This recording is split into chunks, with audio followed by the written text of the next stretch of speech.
We had a chance to talk to Dr. Russell-Blaylock, MD, a retired neurosurgeon and author. His trailblazing research has tirelessly documented the fact that there is an epidemic of neurological disorders in the Western world, directly tied to toxins in our environment, and the story behind the story concerning the larger global eugenics program behind population reduction. I'm Dr. Russell-Blaylock. I'm a board-certified neurosurgeon. I've retired from active practice. Now I do primarily theoretical research in neurosciences and spend most of my time writing research articles, review articles on neuroscience projects at the present time. What I found interesting in all of this when I first started looking at it, looking at the funding by the Rockefeller Foundation and many of the other foundations like Ford Foundation, the Carnegie Foundation, and looking back into the history of it, and I came accidentally upon a book by Dr. Lily Kay. She was doing a research project looking at the origins of molecular biology in the United States.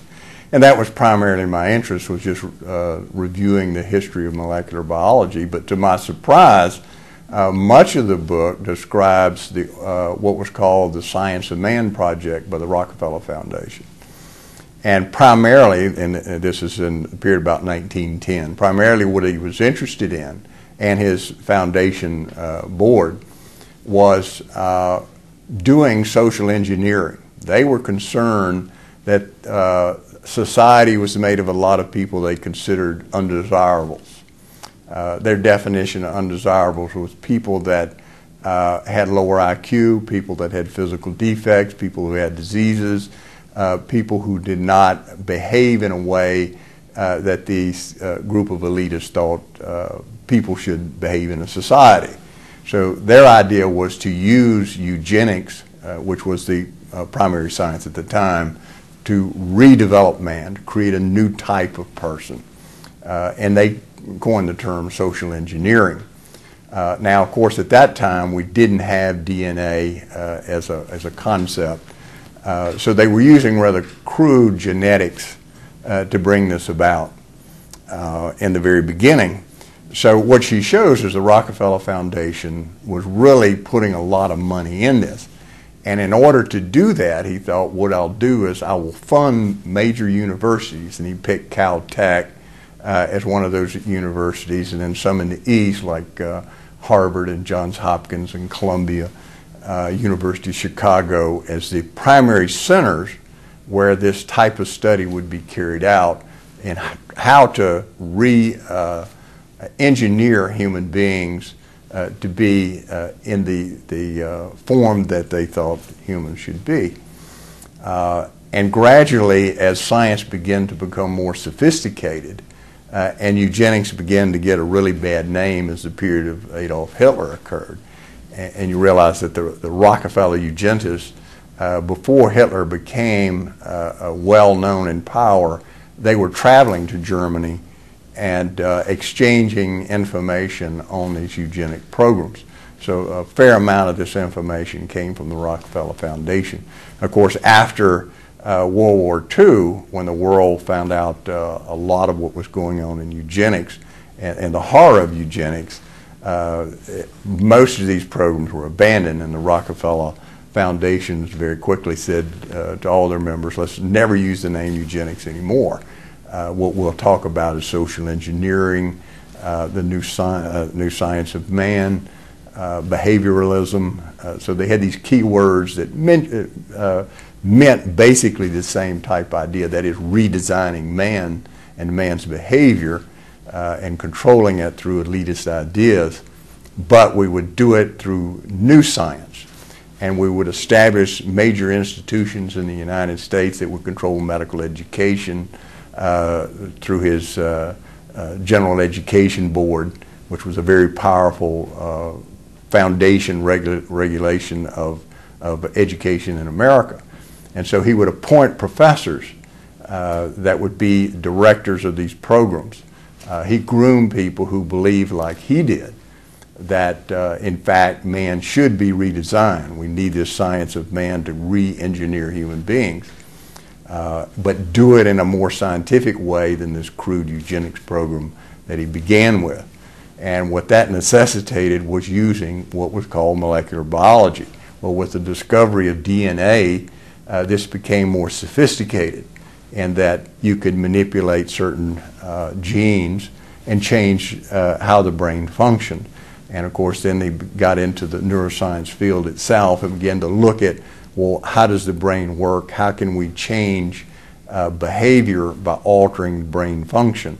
And this has led up to the present day when we have things like the Decade of the Brain, where there's intense study of the behavioral functions of the brain and how it works. But if you look through her book where she talks about the actual funding, their actual ideas, it's the same theme that started back in 1910. That is, we're going to recreate man in our image, what we think man should be, how people should think, what they should think, the limitations on their behavior. It's a true scientific social engineering of human beings. Well, leading from that, when we start looking at, well, look at some of the programs that have sort of spurred out of this. You know, the high-tech DNA manipulation, brain manipulation through electrodes or through transmission outside of electrodes to change human thinking. These are the more sophisticated programs that are a little bit more obvious, but then there's things that are less obvious. For instance, fluoridating water. We look at the original justification for fluoridating water back in 1945 when they picked a couple of cities, Grand Rapids, Michigan, and Muskegon.